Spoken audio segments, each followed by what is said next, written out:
Okay, so we're recording, and welcome to Cat Class. It's the Friday version, and it's probably going to be a Friday light version because there's not going to be too many of us today. Kind of a late notice and kind of a different topic, and hopefully we will put some of you on the spot instead of us.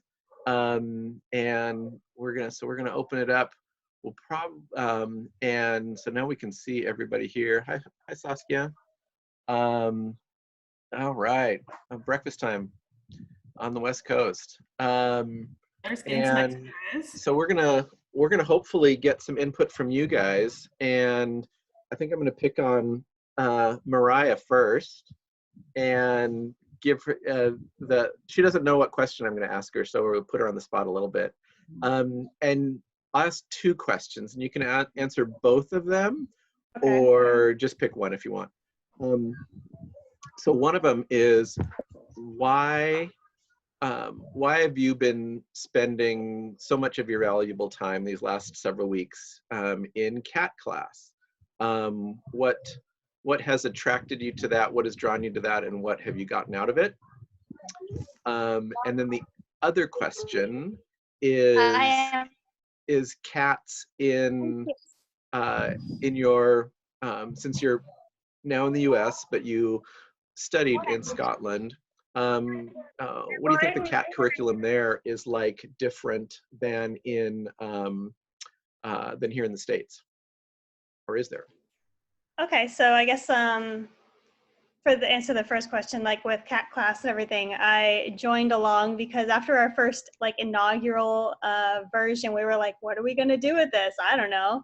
And for someone who is supposed to be in clinics, I was like, this is perfect opportunity to kind of go a little bit more in depth about different topics and hear from people who are actually in general practice dealing with these things day to day, rather than the high level that we get when we're on clinics in the school, because usually those cases are all referral. So we're seeing stuff that we wouldn't really maybe see in our day to day unless we were in our general practice rotation. So that was kind of what drew me there. And then just having so many different voices constantly joining in, like that was a huge part of it. And that's what kind of drew me back every day. And then to answer your second question then, so the curriculum I think is relatively similar. Granted, I haven't experienced what it's like here in the States, but when we go through all of our like fear-free training, what is really interesting is like over in Scotland, at least at Edinburgh, we have like one of the leading people, I guess. And like the name, of course, is escaping me at this point. But, oh, Danielle Gunmore, that's who it is. I was like, I know this name. Why is it not coming? Anyway, Danielle Gunmore, she's kind of like this big person in the cat world. Apparently. And so she's kind of driven a lot of what we do. And so when we talk about fear-free and everything, that's stuff that we're kind of taught day one. Like if you ever scruff a cat in our school, like you get a black mark against you almost. Yeah. So those kind of things. And we have in our hospital, we have a specific cat room. That's where all the treatments are done. Like everything is like special cat music, special handling. Like we tote them around like we put their carrier on top of this little like rolly cart. And so we like tote them around like little babies everywhere in the hospital. And so how we handle them, I feel like is different than we do here in the States. Like even going to clinics is different. Like how they handle cats is very different over in the UK. At least from my experience, this could be different in different schools. This is just Edinburgh, basically. And the actual curriculum we get, I feel it's very targeted, but it's also very narrow. Well, I guess that's kind of the same thing. There are very few classes when it comes to this. So we're not getting like 2 or 3 weeks on cat medicine or anything. We have our cat and dog course where we go through everything. We're like, this is the dog and this is the cat and then we go to every other species and we're like, this is what's different. But when it comes to like cat behavior and cat specifics, I think we only have like maybe 3 or 4 lectures total on like cat specific stuff that doesn't have any dog material in it. So that's what I've experienced thus far. That's great. That's it sounds like the facilities are tremendous for cats. I can say that you know, I haven't been as involved in the last year or so at Washington State University, but as far as the facilities and the culture towards cats, it sounds like it's much better in Edinburgh than in overall in the facilities, at least at WSU. There certainly are advocates there. There certainly are those that are really passionate about making sure that it's great for cats. But I think the community, as well as just the big teaching hospital culture there, it's a little bit harder to be a feline friendly environment in that facility. But there are clinics in the area that I think that people take their cats to for that. So that's great. So I have another question. Stefan, are you willing to answer a question? Yes, of course. Great, great. So you've been joining us for quite a while, and there haven't been very many males in cat class, and I think that's probably a pretty consistent percentage in practice now in general, as far as in school, and the percentages of young veterinarians as far as male versus female. Do you, as far as having a desire or enjoying kind of working with cats and wanting to know more about cats and stuff like that, do you think there's any gender bias as far as men wanting to work with cats? And do you think it's, historically in mine, I mean, it was something certainly when I was doing it, there wasn't much in the way of just like cat practice or focusing on cats. And but I think it was more of a the feline practice was more feminine, and dog practice is more masculine, and as far as large animal, and that's even another story nowadays with gender biases. But how is it where you are? Is that an issue? Is that anything for men versus women in practice in general, or cats in general? I don't think we have that gender bias over here, but it's a lot of women and very few men. In my year, there are 200 students, and I think there are 12 boys or something. Wow. Yeah.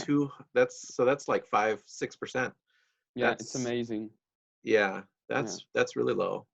Do you have any thoughts on why that shift is so great? And maybe we can get some other people chiming in on this if they want, but why that shift has been so great over the last 10 years to so many women and so few men?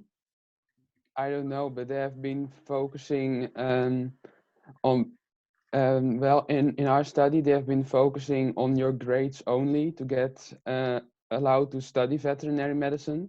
And I don't know if women just have higher marks or something like that, but I think that's an important point. Yeah. And for farm animals, you can apply specifically for farm animals, and then you get selected much more easier. And you can see that most of the boys that we have are studying for farm animals. Interesting. Yeah. But is everybody in the same curriculum, or do you take different classes at a certain point for farm versus companion? The first 3 years are the same for everyone, and then you have to select if you want to study for farm animals, for horses, or for companion animals, and then that 3 years are completely separate. Interesting.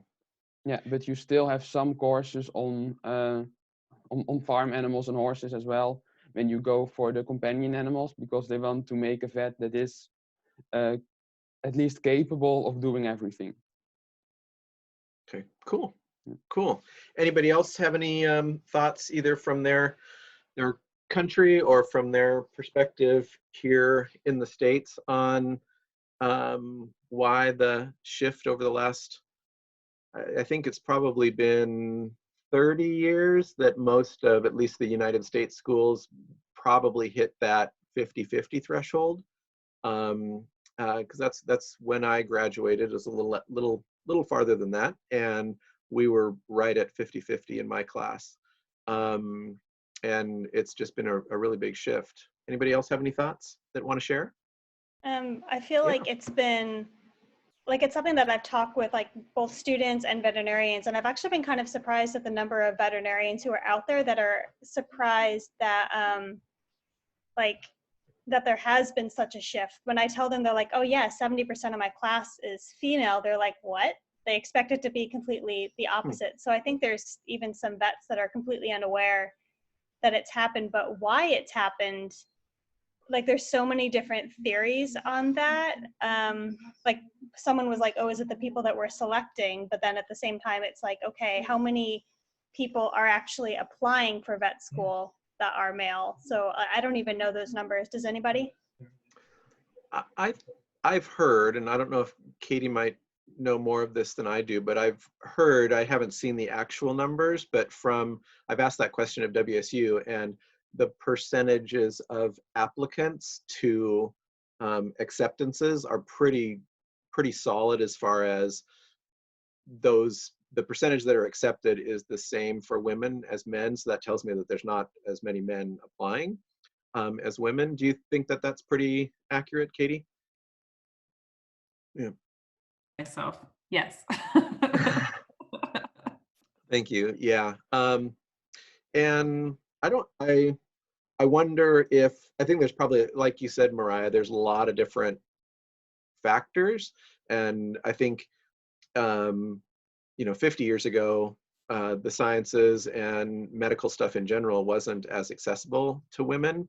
And that barrier has been changed. I think and I don't know if this is the case or not, it's probably a stereotype that I will express, that I have no idea if it's just that or if it's true, that maybe men are in their decision-making process might be a little bit more focused on the expense to future income ratio, and say, if I'm going to go through the same amount of work and I can get paid a lot more as a doctor, or I can do a lot less work and get potentially paid a lot more as a coder or in software nowadays, which wasn't an industry 30 years ago.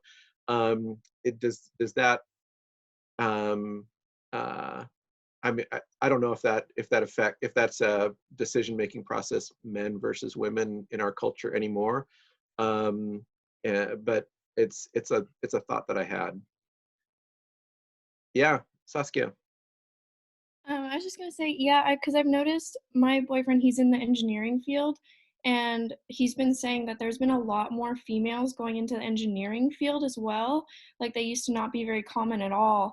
And now he's seeing there's just more women in STEM, like either going into computer science or any kind of the engineering sciences. So I just feel like women, and it might be because now with women are have not necessarily more rights, but because they tend to want to not just be a stay-at-home mom, or they want to actually build a life for themselves as well.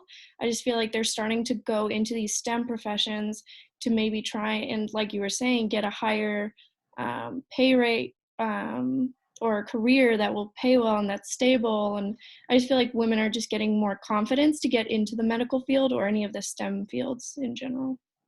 Yeah, that's a good point. I think that as women see other women in those types of roles and saying, oh yeah, that looks good, and see positive role models, and then they're just going to do more and more of it. Why are there so few men in veterinary medicine nowadays? That's a puzzle to me, though, if they're just not applying like before, but they're lost, right?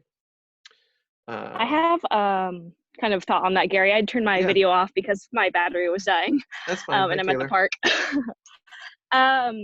One thing, I wonder if it's changing because of the consolidation of veterinary clinics. So practice ownership isn't as normalized. It's more of just being an associate. And I feel like that was really a draw for a lot of men, and it still is. Like you see in VBMA, like the percentages are more like 50-50 instead of the dramatic like 10 versus 90. absolutely. As far as interest in owning a practice, it's still more equalized, if not more dominated by men. And I talked to a lot of veterinary students, obviously, and a lot of the women have no interest in the practice management side of it. And I feel like with the consolidation, they don't have to worry about it as much. So they can really just focus on the medicine. Yeah.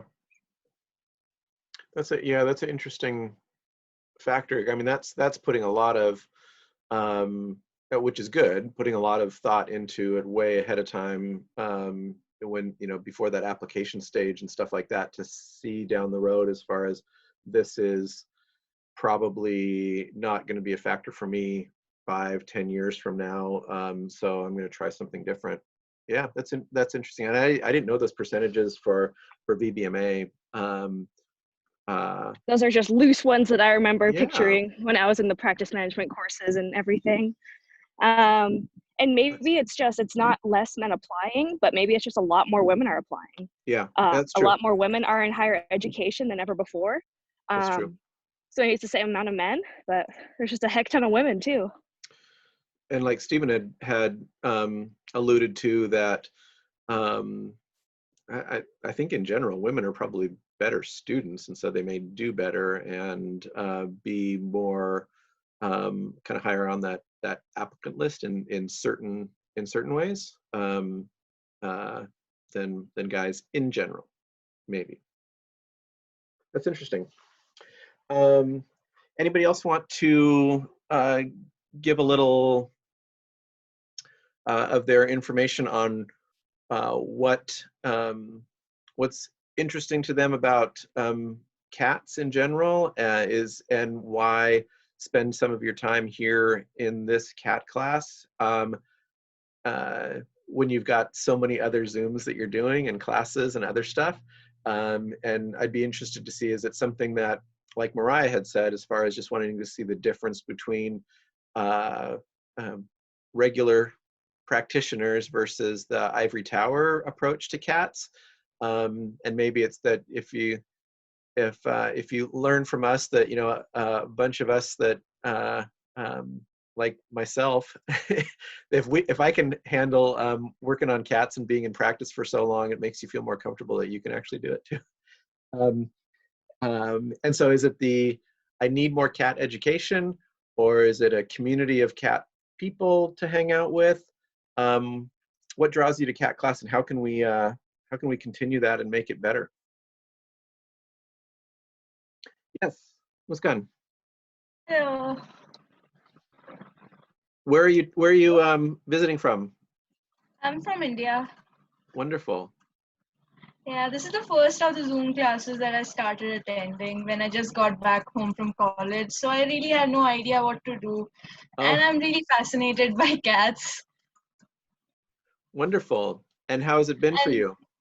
Oh, it has been amazing. Even though I have to stay awake at midnight, I'm all for it. Oh, great. Well, hopefully we'll get dedication. Yeah, that's fantastic. Hopefully we'll Actually, go ahead. my college roommate is also here. She's a big cat lady. She's the one who she's the one who made me love cats, fall in love with cats. Yeah. So Great. yeah. Yeah, she's here too. Oh, there she is. Wonderful. Yeah. This might be an ignorant question, but I'm going to ask it anyways. Are cats a popular pet in India, like compared to dogs or other animals? Yeah. Yes.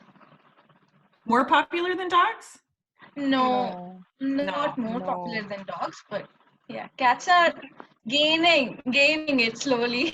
All right. Fantastic. Thanks for the classes, doctor. Oh, you're welcome. You're very welcome. And I'm really anticipating that, and maybe even this weekend, that at least the start of the videos will get up on Kirsten's at Vet Redefines website. I guess it's not as easy to convert those to YouTube videos. At least I don't know how to do it, but so that's what they tell me. Maybe they're just stalling, but they're working hard to do that. So. Oh, I see a hand up. I haven't seen that before, but Dr. BP has their hand up. Oh, yes. Oh, I see that now too. Yeah, I haven't seen that. So go ahead. Hi, so I'm also Hi. from India, and well, cats are not as common here as dogs are, because not a lot of people are cat people here. But yeah, I basically want to go into feline practice because I want to get that culture in. I want people to know that cats can be amazing pets as well, just like dogs are. And there's a very big misconception that, you know, cats are not loyal, cats are not loving, etc., etc. A lot of things to do with people have these misconceptions, so I want to break those and try to get like cats as better pets. And I honestly think cats are better pets because they're so self-sufficient. You don't actually have to worry about them as you would worry about a baby, and they're just all around and they know what they exactly want and they do exactly what they want, so Yeah. it's easier to handle. And people who work, I mean, even working people are actually should, you know, adopt cats as pets because it's easier to handle. You don't have to keep looking after it, you don't have to entertain it. So yeah, that's. And in India, it's there's, I don't know if there, but there are these beliefs, and that sometimes people believe that cats are not really positive omens. I don't know, but Oh, okay. yeah. So not a lot of people like that, but yeah, I want to change it. So All right. Are I there, think go for it. does anybody here have where it is completely foreign where they're at to have a cat specific clinic, like only cats? Or are there many in India? No, I would say there are not a lot in India, not a lot of cat specific clinics, but the clinic that I work at, we have a separate cat floor. So Oh. we make sure that the cat and the cat owners don't really, come in contact with the dogs, and that doesn't stress them out too much. In India, the scruffing system is still in place. I mean, we need to scrub the cat to hold them because a lot of Indian, I don't know how it is abroad, but a lot of Indian cats are very vicious. They're like I'm super vicious, and we always have like 100 scratches if we have to give a cat even a simple vaccine. So yeah, scuffing the cat is what we use. Yeah. But at least the only reason I joined the practice that I did was because it had a separate cat floor, and they made sure that the cats weren't excited or stressed right before they, went in for a consultation or something. So yeah, that is there. It makes I'm a pretty happy huge about difference it. too. Yeah. It's the cultures getting in, they people have started treating cats as cats and not small dogs, so that sort of is helping. Great. And feline medicine, I think, is so different. I mean, anything that you would think is normal in a dog is definitely not normal in a cat, and you need people to sort of, tell you that yes, okay, that is not normal in a cat. So I really like that you've started the cat class, because that has really given me an outway to sort of help my practice. Good. Awesome. Yeah, that's even here in America, the cats are not brought in the same amount at all as dogs into clinics, and cats are pretty good at hiding what's going on, and it's a hassle to stuff them in a carrier and get them to the vet. So even here, there's a lot of people that as far as towards preventative and medical prevention and medical attention to their cats, it's different than with their dogs. And so it's even changing here, and it's good. You're going to be right on the front wave and making some big changes there in India. Good for you. Yeah. Okay. Did you have a question, Katie? You want to ask anybody, or?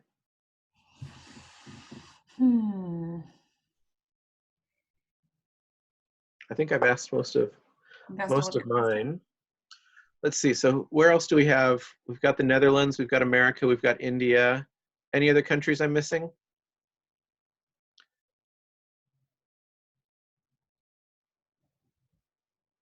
And also, what topics have we not covered that people would like to? And some of you, I imagine, haven't been here for all of them, so you don't hesitate to ask about a topic, and we can say if we've already covered it or not. Anybody have any thoughts on that? I'm probably just waiting for the videos because I think I've seen you guys have done a hyperthyroid one. Yeah, and that one's not going to have the video though. I didn't record that one, so. Then so, you should do another one of those. Okay, I've got it. I've got the yeah. lecture, so. I feel like it's so common, and I struggle with endocrine diseases, so that would be super helpful. It's my favorite disease. So, okay. That was the very, very first one, and I didn't know what I was doing, so didn't get that one recorded. But we can definitely do that again. And we didn't have that many people on at that time too. So. Hypertrophic cardiomyopathy. Ooh. Cardio. We need a cat cardio person. Yeah, I'll get Christine maybe Christine and Jerry can do a lecture. Ooh, that'd be fun. My associate is married to a veterinary cardiologist, so I just let her deal with all that hard stuff, and she says to her husband, Jerry, I know you're supposed to be like 4 weeks booked out, but you're coming down here tonight after work, and so we get it done. So we've got it in there, and I just let them deal with it. So that's good. I have been talking, and I should see if he got back to me. I know Mariah knows Dave Nickel. She just talked with him this week, and so did I. And we've talked about getting him to do stuff on Cat Class, and let's see if he's gotten back to me. Not a specific date, but yeah, we'll get him on Cat Class hopefully one of the next couple Wednesdays.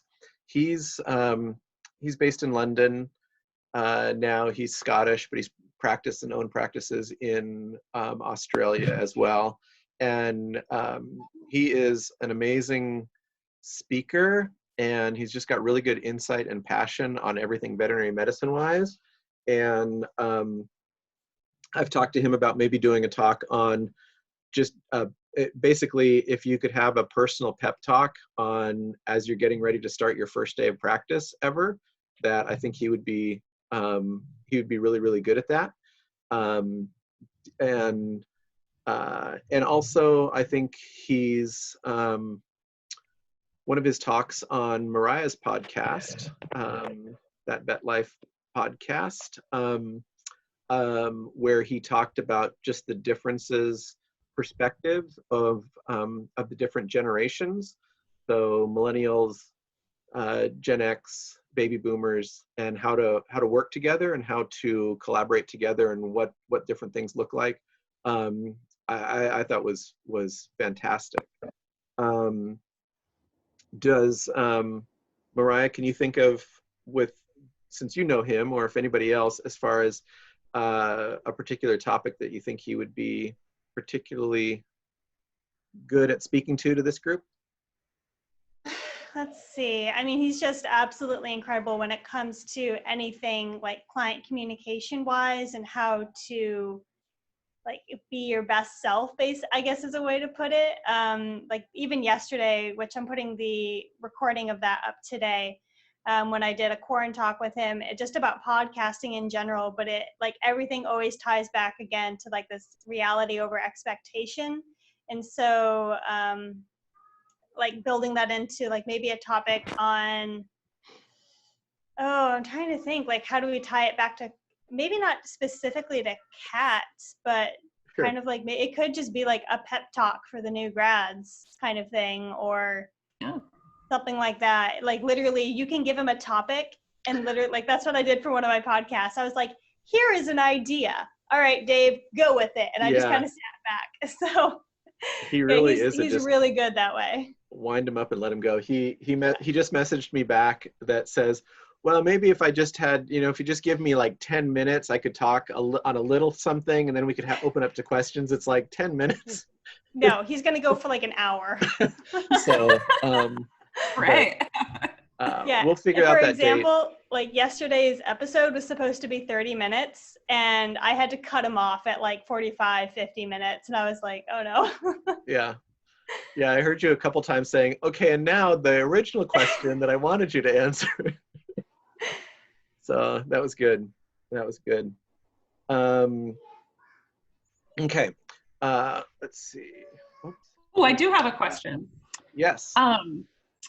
So as some of you might know, I'm a clinical instructor with Washington State University, and the format that I am used to teaching in is hands-on, in your face, inside an animal.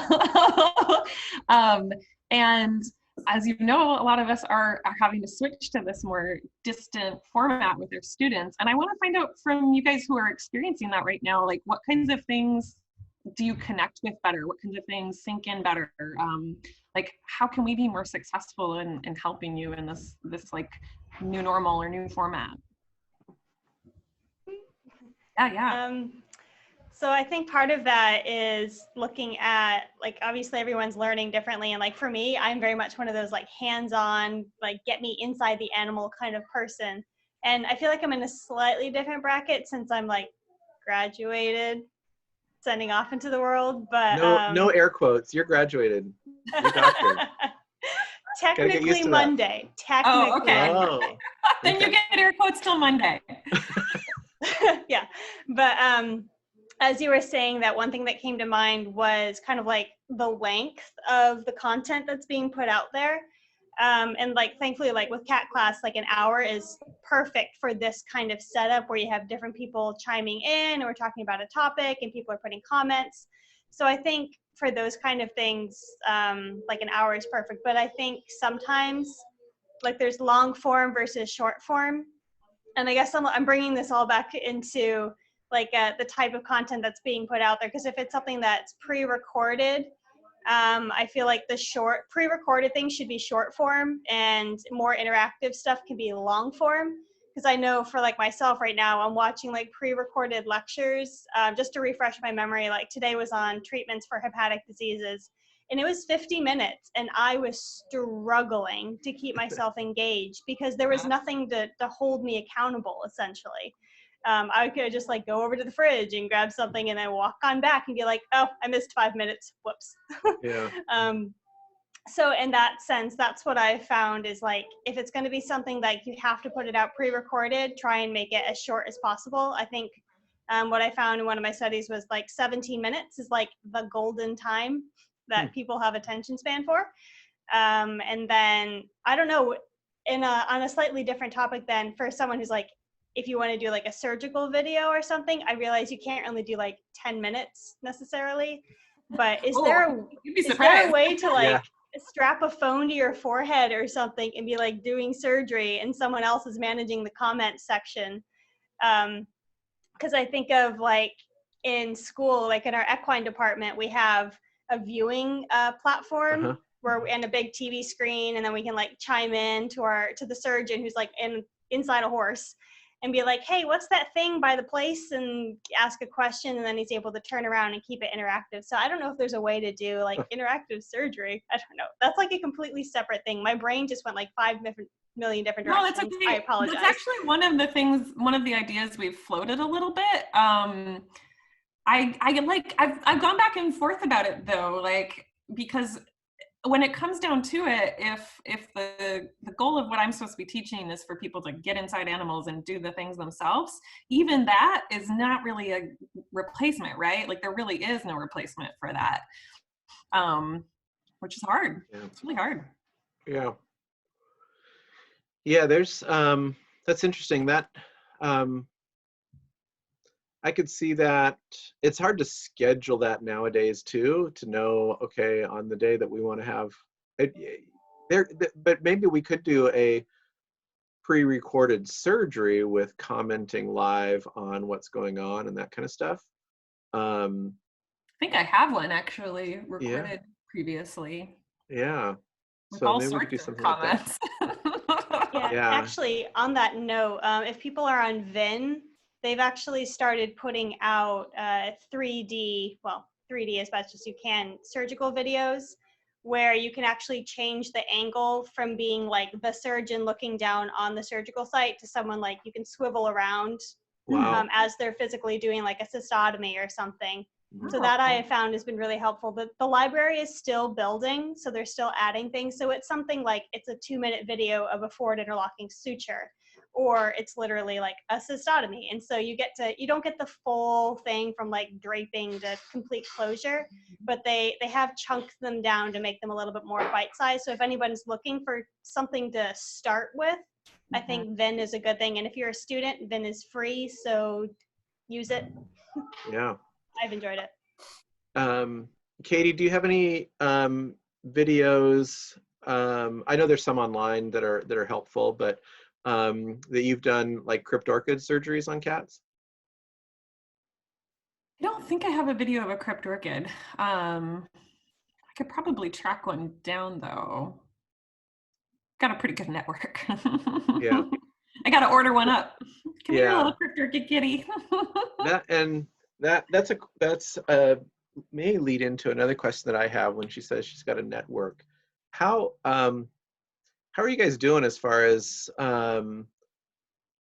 being able to connect? I know for I don't know if anybody else is, well, Taylor just graduated, Mariah technically on Monday, and if anybody else is in that position as far as being able to transition from school to a your professional colleagues and networking now that we can't visit with anybody anymore. Have you guys found good ways to connect with new people, or is it mainly just doing these types of things and video things and phone calls with the people that you already know? Is it all social media? I've been meeting new people on here and so many more through cat class, and I don't know if anybody here, I'd love to hear stories and we've got a small group today, so we might have to ask this question when we have a bigger group, but if there's what kind of connections and relationships, colleague-wise, student-wise, mentor-mentee-wise, may have grown out of cat class. I know I've made quite a few connections and sent some stickers around the world and comments about different cases back and forth a little bit, and I love doing that kind of stuff.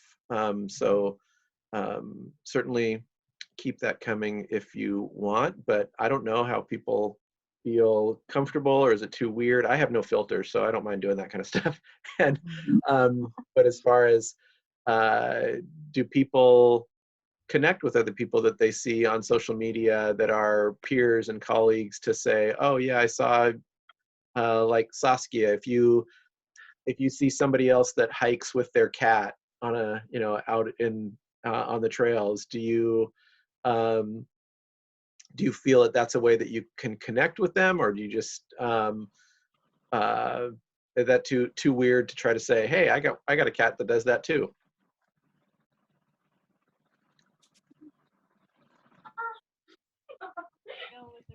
Oops, I can't hear you very well. I still have There we yet go. to find someone else on the trail with a cat, unfortunately. So I haven't had that experience yet, but I think that would definitely, like similar interests, definitely would spark a conversation and probably further follow up, and like maybe we'll go on a hike together. But I think recently with COVID and everyone being home and being on Zoom, social media has definitely been booming with just so many Zoom lectures. And I feel like a lot of veterinarians are also starting to come out and want to be more as a mentor, even on social media and in person. But I've definitely been seeing a growth of veterinarians speaking up and like giving out lectures, and I think it's really great. And I love following those people, and I love following people who interact with their pets. And I think right now I only follow one other account who hikes with their cat, and I don't know, it's not as popular yet, so Yeah, still waiting on that. yeah. You do a great job with that. It's amazing. Thank you. I have the clinic cat that I brought home. She'd enjoy it, but she'd walk 4 feet and she'd be done. My other cat would just go any direction but the direction she was supposed to go, and there's no way I can have her on a leash. She's got some neuro issues, and that just sends her off. but but that's super cool. Oh, somebody wants to see Ella. Bring Ella back. Hashtag bring Ella back. She's here, but she's found another sunnier window to sit in, I guess, right now. But she started at 16.2. She's down to 15.4 pounds since she's been with us. And we're not feeding her that much less, but she's getting a lot more exercise. Nice. So that's been helpful. Cat would be so busy, but she just was sitting in her bed getting love all day. Yeah, and the only exercise she'd have was when she was seeing what food had fallen out of a border cat's kennels, scarfing it up. So that was a little bit counterproductive. But no, so she's doing well here. I don't know if she'll be here for forever or she'll be a clinic cat again, but we'll see. Well, that's good stuff. And you certainly are always don't hesitate to bring up those ideas. We'll redo hyperthyroid.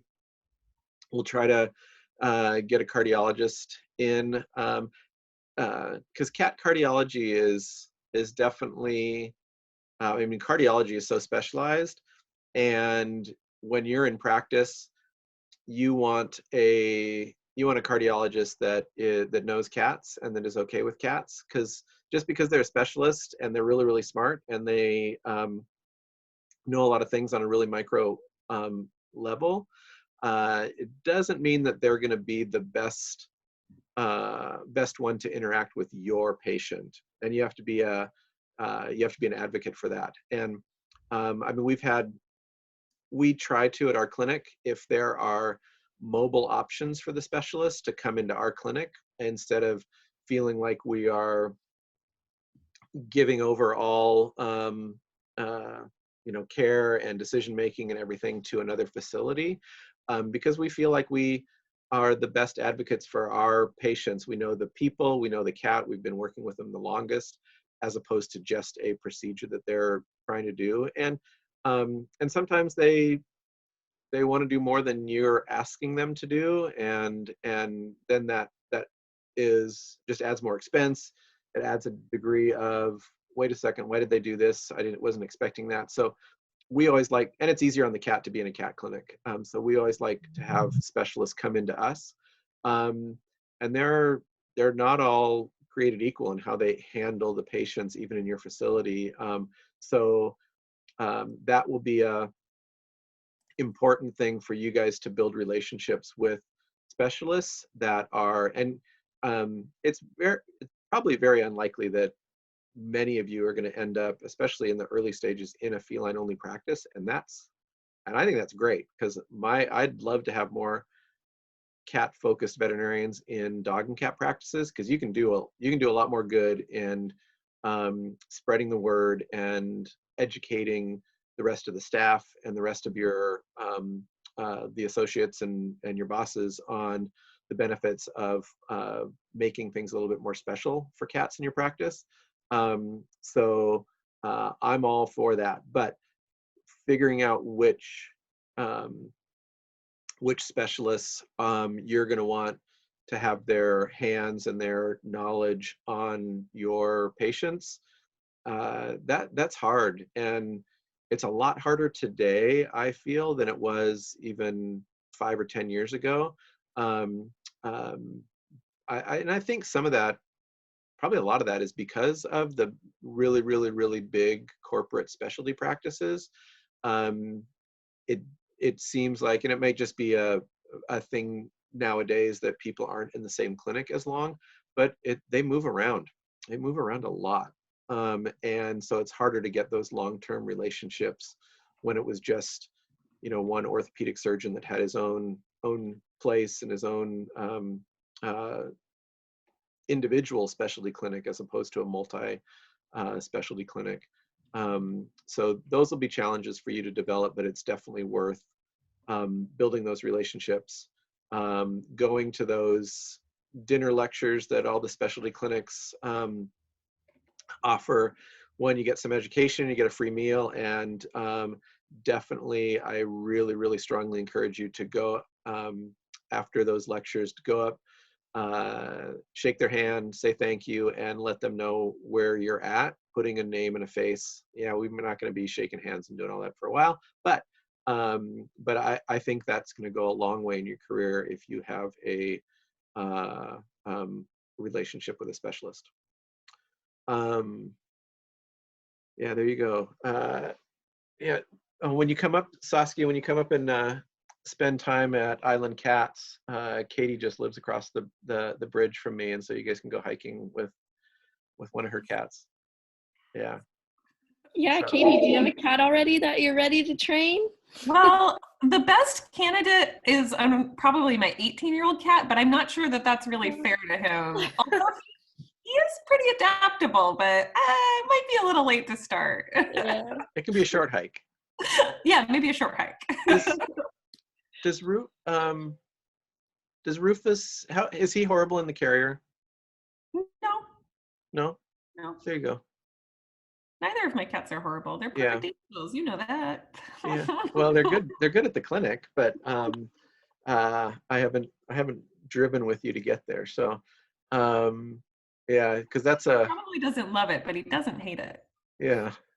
Yeah. So, because it's getting him to the trail is probably, if that's like so super stressful that you would never want to do it, that's another story. So he's pretty hard to shake, honestly. Yeah. Cool. Okay, we're coming up on an hour, and you guys probably got better things to do on a Friday. Another hand up. Is that the hand up from before? Mrs. Bucha, do you have another question? Yeah. Yes. Actually, it's not a question. I'm the roommate that Muskan talked about. Hi. Hello. Hi. Yeah, so I've been waiting for a long time to talk right now, but I was just very anxious what to talk, how to talk, all those things. Still too anxious. Yeah, finally I'm here. Good. Thank you guys for making this happen. Actually, my roommate Muskan suggested that there is cat classes going on, and I'm actually the biggest cat lover in my college. Every time anybody finds a cat, they'll come to me like, Bibi, there's a cat. Can you look at it? Oh, great. Since first year it's been happening. So I've been like, cats are the ones which motivated me to become a veterinarian in the first place. So when I heard that there's a cat class going on, I was over the moon. Wonderful. Do you guys have a with your college? Do you have a cat club? No.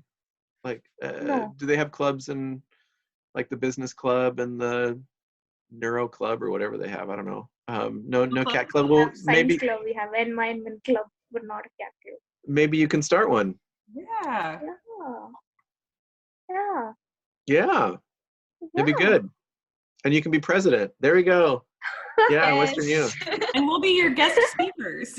Oh. Yeah. Yes.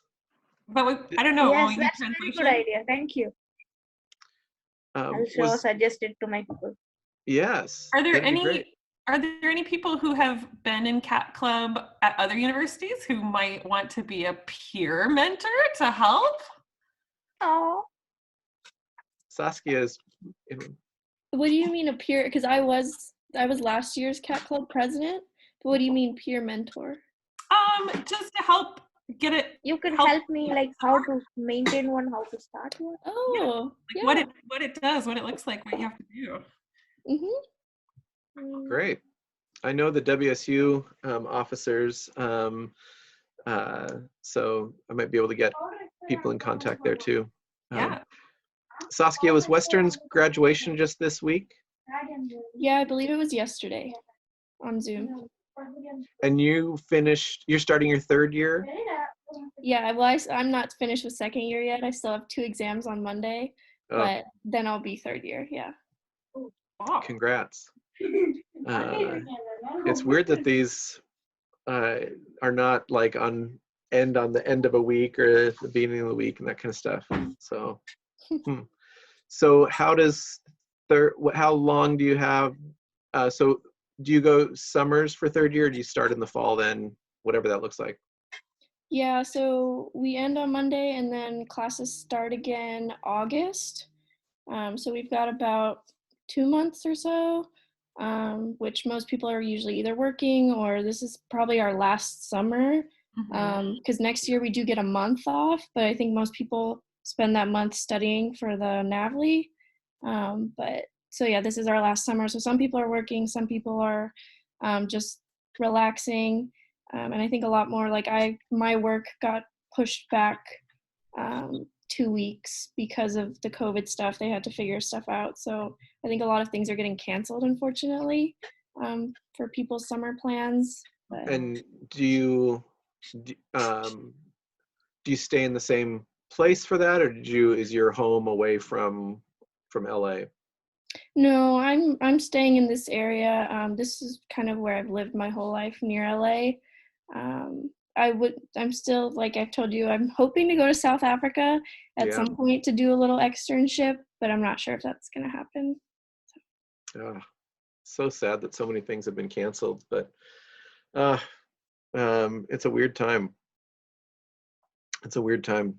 I don't know if you heard this, Katie, but we just announced, we just decided at our board meeting on Tuesday night that the state conference is going to be virtual.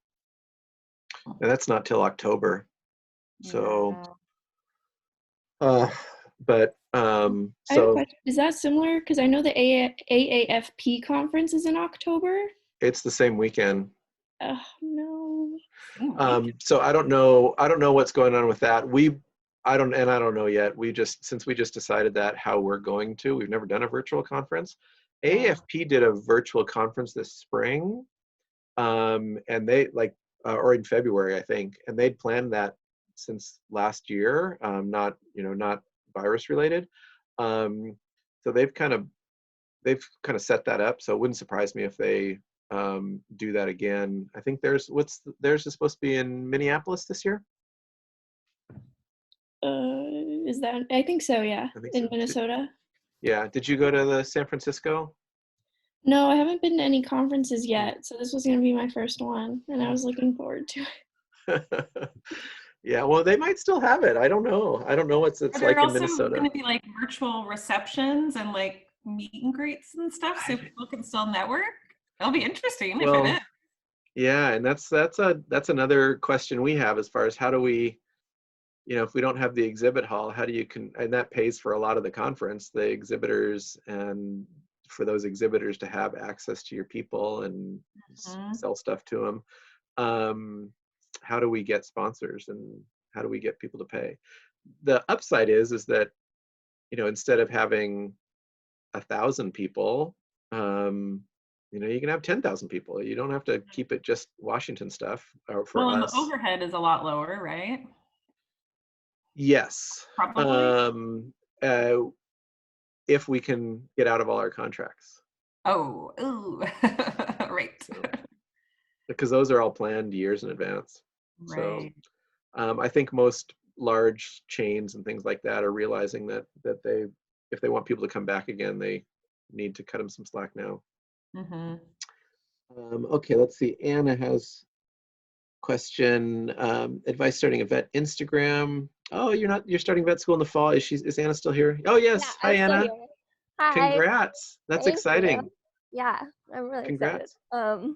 Hopefully. Where are you going to be going to vet school?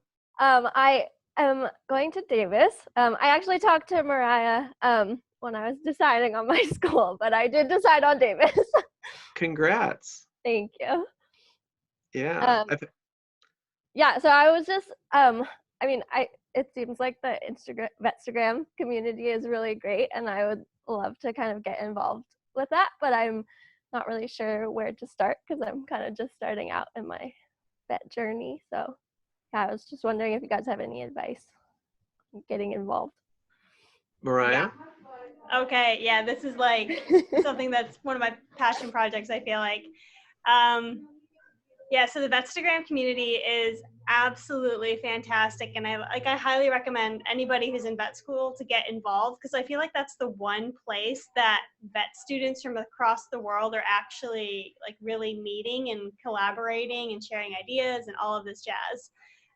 So like just starting an account and literally just make it whatever you want it to be. I feel like there are, like, I have a couple cautions when it comes to starting a Instagram account as a vet student, because you can see like there's a lot of like themes that go on where people are like, oh, you have to get these scrubs and you have to make posts like this with like everything done up. And I'm like, no.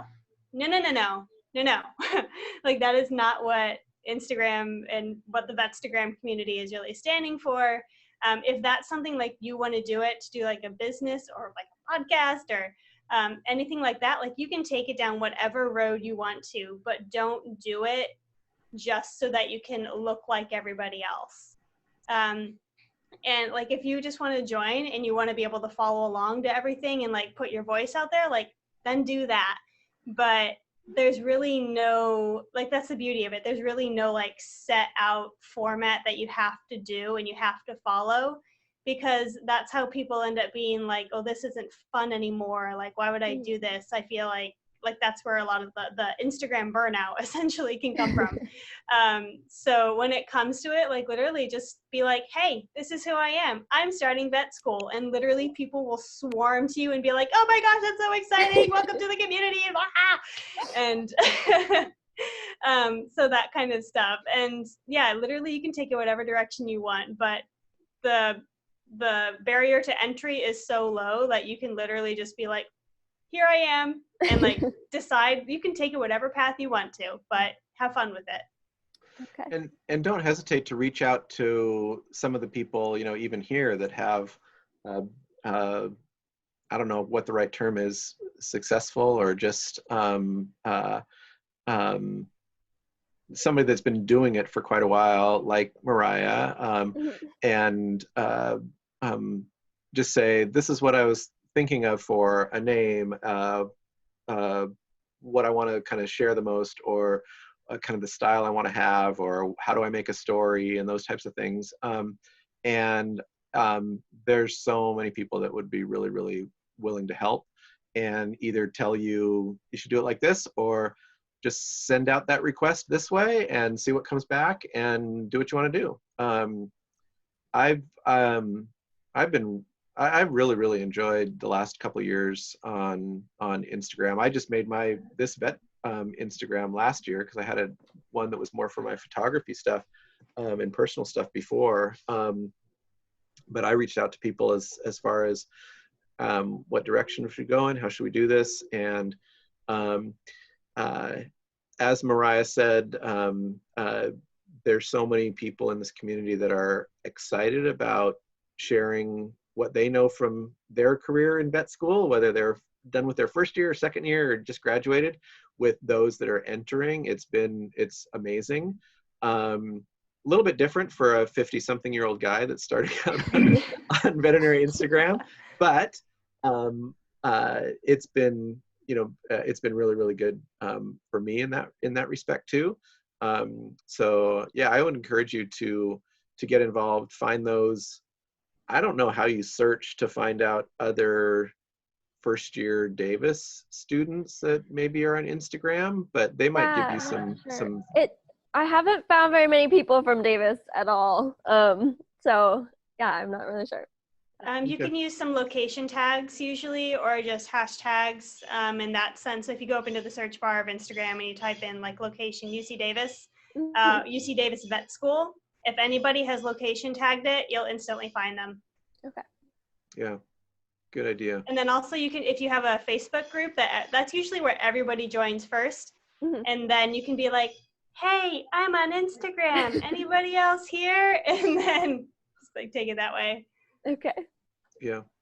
Yeah, they usually will send out contact lists for your class and that kind of stuff too. But that's exciting. Congratulations. Thank you. Yeah, I'm really excited. Well, I will work on my Instagram and I will hopefully see you guys soon on there. Yeah, follow us and we'll follow you back, and yeah, definitely I would recommend, don't hesitate to message people and just reach out and just say, I don't know what I'm doing here, but it looks like you got some cool stuff going on and I'm excited about it. And those that don't have time for you, they just won't get back, and you'll learn. And those that do, you'll make really, really good connections with. I mean, I don't remember how long ago, as far as that, I connected with Mariah just on Instagram, and she was in Scotland and I'm in Seattle, and we ended up being at Ithaca on the same weekend during a pandemic, and we still got together. And now we're really good friends, and same with a lot of different people from that I've met from Instagram that I've never met in person, but we're trying to we had a lot of plans to meet lots of different friends in real life too, that have been sort of put on hold, but hopefully that'll happen more too as time goes by. Cool. Good. Welcome to the community, Anna. Thank you. Cool. Yeah. Good chat. And keep coming back to cat class. We'll do something next Wednesday. I don't know what it'll be yet. It depends on if we get Dr. Nickel involved then, or maybe I'll polish off my hyperthyroid talk, or maybe I'll talk to the cardiology one. They'll probably need a little bit more time to put something together. So that'll probably be down the road a little bit, but we'll figure it out. Okay, I'm going to sign off. I'm going to stop recording.